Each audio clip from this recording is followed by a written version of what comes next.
हिंदी की कक्षा में 11वीं के छात्र छात्राओं का स्वागत है।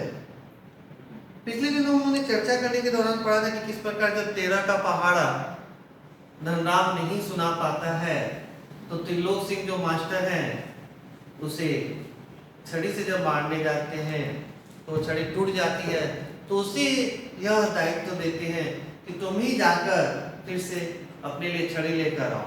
उनकी एक विशेषता थी कि जब छड़ी टूट जाती थी तो उसी छात्र से वो छड़ी मंगाया करते थे। अब आगे घटनाक्रम क्या घटता है देखिए आप लोग कि त्रिलोक सिंह मास्टर का यह सामान्य नियम था, सजा पाने वाले को ही अपने लिए हथियार भी जुटाना होता था। अब आप लोग सोचिए तो क्या विडंबना है, एक ऐसा कोई छड़ी लेकर जाएंगे जो फिर माने तो हल्का सा मारने से टूट जाए या बहुत कमजोर हो जिससे चोट नहीं लगे,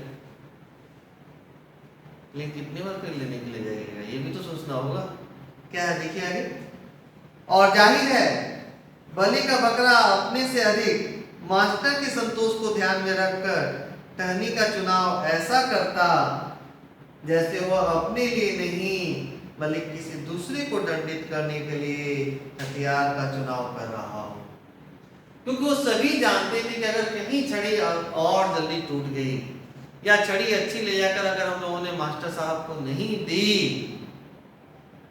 तब तो बहुत मार पड़ने वाली है।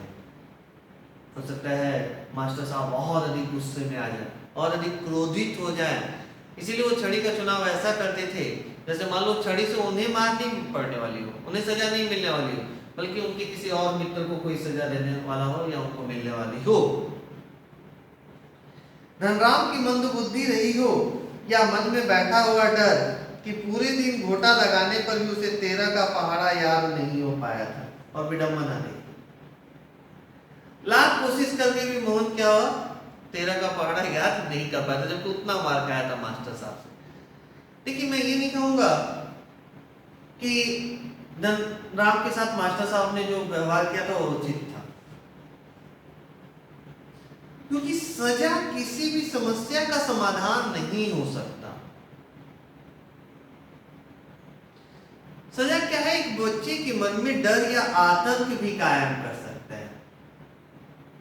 हो सकता है वो डर या आतंक ही धनराम के मन में इस प्रकार घर कर गया हो या बैठ गया हो कि उसे ये मन में बार बार वो यही बैठा रखा है कि मुझसे 13 का पहाड़ा याद नहीं होगा। और सबसे बड़ी विडंबना हम मनुष्यों की यही है कि एक बार मन में अगर हमारे नकारात्मक सोच आ गई कि ये काम मुझसे नहीं होगा तो बहुत मुश्किल होता है अपने आप को उस नकारात्मक सोच से सकारात्मक सोच में ले आना। बहुत कष्टकारी होता, बहुत तकलीफ होता है, बहुत ही मुश्किल काम लगता है वो। तो कहीं ना कहीं मैं बताऊंगा कि ये पहला कारण जो खुद धनराम के संदर्भ में ही रचनाकार ने कह दिया था कि बता दिया गया था कि उसका संबंध चूंकि नीची जाति से है, उनका जन्म ही हुआ है, जिस पेशे से वो जुड़े हुए हैं उसी पेशे में वो लिप्त रहे इस हेतु। और दूसरा ये था कि त्रिलोक सिंह जैसे जो कई मास्टर थे कहीं ना कहीं वो बच्चों के अंदर ये नकारात्मक सोच विकसित कर दिए थे।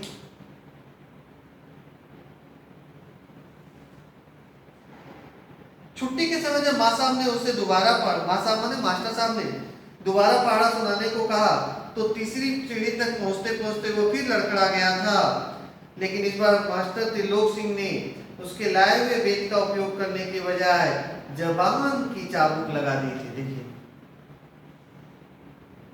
और क्या होता है ना, बातें ना देखिएगा, किसी को आप एक थप्पड़ मार दीजिए, कोई सजा दे दीजिए, वो उतनी बातों वो दिल पे नहीं लेता है। इसीलिए बोला जाता है कि बोली जो है बहुत मूल्यवान वस्तु है। कबीर ने भी कहा है कि ये तराजू तौल तब मुख बाहर आना, बोली एक अमोल है जे के वो बोले जान, ये तराजू तौल के तब मुख बाहर आना। मैंने हृदय के तराजू पर बार बार उसको तौलिए, उस पर विचार कीजिए कि मेरे द्वारा जो कुछ भी बोला जा रहा है उससे जिसको मैं बोलने वाले हूँ सामने वाले व्यक्ति को तकलीफ तो नहीं होगी, कष्ट तो नहीं होगी। देखिए जख्म तो मिट जाते हैं, लेकिन बातों को जो जख्म होते हैं ना हमेशा वो हृदय पर दिल पर आ जाते हैं। तो यहाँ पर मास्टर साहब ने क्या किया था कि जबान की चाबुक चला रही थी, मैंने उसके बारे में कुछ गलत कर दिया था। क्या कहते हो, तेरे दिमाग में तो लोहा भरा है रे।